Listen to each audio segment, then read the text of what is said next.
Communication दो तरीके के होते हैं, टाइप्स ऑफ कम्युनिकेशन में, फॉर्मल कम्युनिकेशन और इनफॉर्मल, फॉर्मल और इनफॉर्मल। और ये जो है फॉर्मल इनफॉर्मल जो है वो ऑर्गेनाइजिंग के अंदर हम लोगों ने पढ़ा था, फॉर्मल ऑर्गेनाइजेशन और इनफॉर्मल ऑर्गेनाइजेशन उसी का ही पार्ट है, एकदम एग्जैक्टली उसी की तरीके का है ये कुछ। अगर वो समझ में आ गया तो ये भी समझ में आ जाएगा, ठीक है। पहला है आपका formal communication refer to interchange of information officially. Officially मतलब जिस तरीके से पद तैयार किए गए, जो पोस्ट बनाई गई है, वो पोस्ट आपस में जब कम्युनिकेट करते हैं, उनको बोला गया है कि भाई आप मेल के थ्रू ही कर सकते हो, खाली रिटिन में कर सकते हो खाली, ठीक है। तो उस तरीके से कम्युनिकेशन जो रूल्स के हिसाब से जो चलता है, तो उस तरीके से अगर कम्युनिकेशन होता था वो क्या कहलाता है, फॉर्मल कम्युनिकेशन कहलाता है। समझ में आई बात, ठीक है। It refers the communication with an organization that is official sanction. Officially उसे डिजाइन किया गया कि भाई इस तरीके से ही आपको कम्युनिकेट करना है, ठीक है।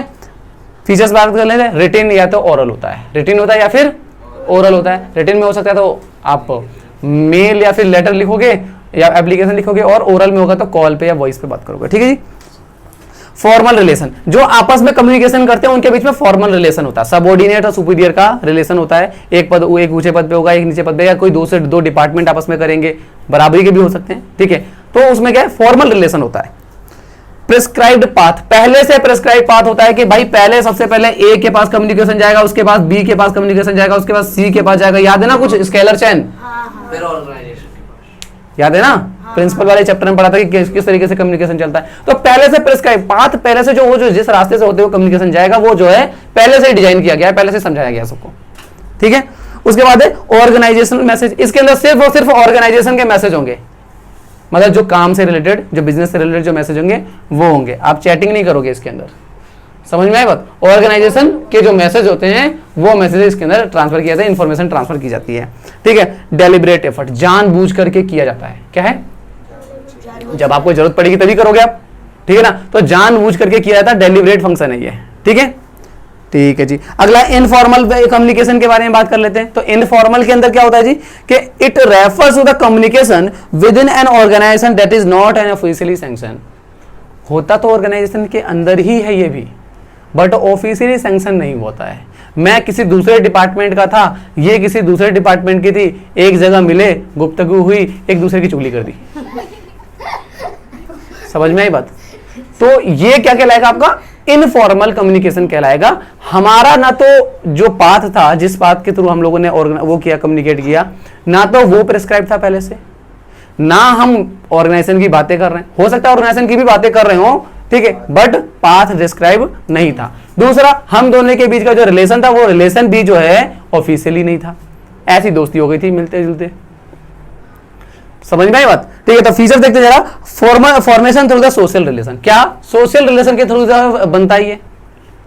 साथ में खाना पीते थे, खाना खाते थे, ठीक है ना, बैठते थे, लंच में थोड़ा टाइम पास कर लेते, तो बातें हो जाती थी, उसमें कम्युनिकेशन हो जाता था। आई बात समझ, इस तरीके के कम्युनिकेशन होते हैं इसके अंदर। टू टाइप्स ऑफ इंफॉर्मेशन, ठीक है, टू टाइप्स ऑफ, इसमें क्या है कि two types of through the communication information about the work and the individual can be collected. दोनों तरीके की इंफॉर्मेशन होती है, मतलब इंफॉर्मेशन जो काम के वाला जो इंफॉर्मेशन था वो भी शेयर किया जाता है इसके अंदर। अब जैसे मैं, कोई चेक है, उस चेक पे कोई काम करना है, कोई डॉक्यूमेंट, कोई जो है प्रोजेक्ट उस पे काम कर रहा हूं, तो उसके बिहाफ पर मैं बात भी तो कर सकता हूं। आई बात समझ में। तो उस तरह की इंफॉर्मेशन तो शेयर होती है ऑर्गेनाइजेशन वाली, बट इसके अंदर वैसी वाली भी होती है, जैसे नॉर्मल हाय हेलो बातचीत हो गई, अपना फैमिली प्रॉब्लम, अपनी प्रॉब्लम शेयर कर ली, इस तरीके की, ठीक है। तो इस तरीके की कम्युनिकेशन, दो तरीके की कम्युनिकेशन होती है, जबकि फॉर्मल में सिर्फ एक ही कम्युनिकेशन होता था। क्या, ऑर्गेनाइजेशन के मैसेज, जो काम से रिलेटेड जो मैसेज आता था, सिर्फ वही मैसेज जो है कम्युनिकेट किए जाते थे, ठीक है जी। अनसर्टेन पाथ, इसमें पाथ जो है सर्टेन नहीं होता, कोई भी किसी से भी जाकर के कम्युनिकेट कर सकता है, ठीक है ना। तो ये क्या है, इसका जो है पाथ कोई पहले से डिसाइड नहीं होता कि कौन किससे करेगा, किसी से भी कोई भी बातचीत कर सकता है, ठीक है ना। नेक्स्ट है possibility of rumour and disorder. Rumours फैलने के सबसे ज्यादा चांसेस होते हैं। समझ में आई बात, ठीक है। मतलब मैंने कुछ कही, ठीक है, और जो है कहते हैं रेनू ने आगे किसी और को बोला, तो उसने कुछ अपनी तरफ से ऐड कर दिया, उन्होंने उसमें थोड़ा सा और मसाला डाल दिया, उन्होंने थोड़ा सा और मसाला डाल दिया, और सामने सामने पूरा घूमते घामते लास्ट में पता चला कि वो सिर्फ मसाला ही मसाला रह गया, इन्फॉर्मेशन तो खत्म ही हो गई। समझ में आई बात? मतलब बात ही पूरी पलट जाती है। तो र्यूमर जो है वो बहुत ज्यादा फैल जाते हैं। ठीक है, अगला है आपका क्विक रिले।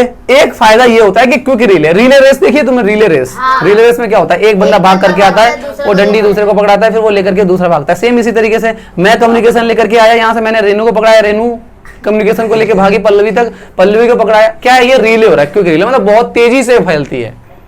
ठीक है, अब रेनू मेरे 36 से तो 36 तक पहुंचा दिए इसने। समझ में आई बात? मतलब जो जितने लोगों से कम्युनिकेट कर रहा है वो जहां तक जो है वो इन्फॉर्मेशन फैल जाती है, मतलब बहुत तेजी से फैलती है इसके अंदर इन्फॉर्मेशन। ठीक है,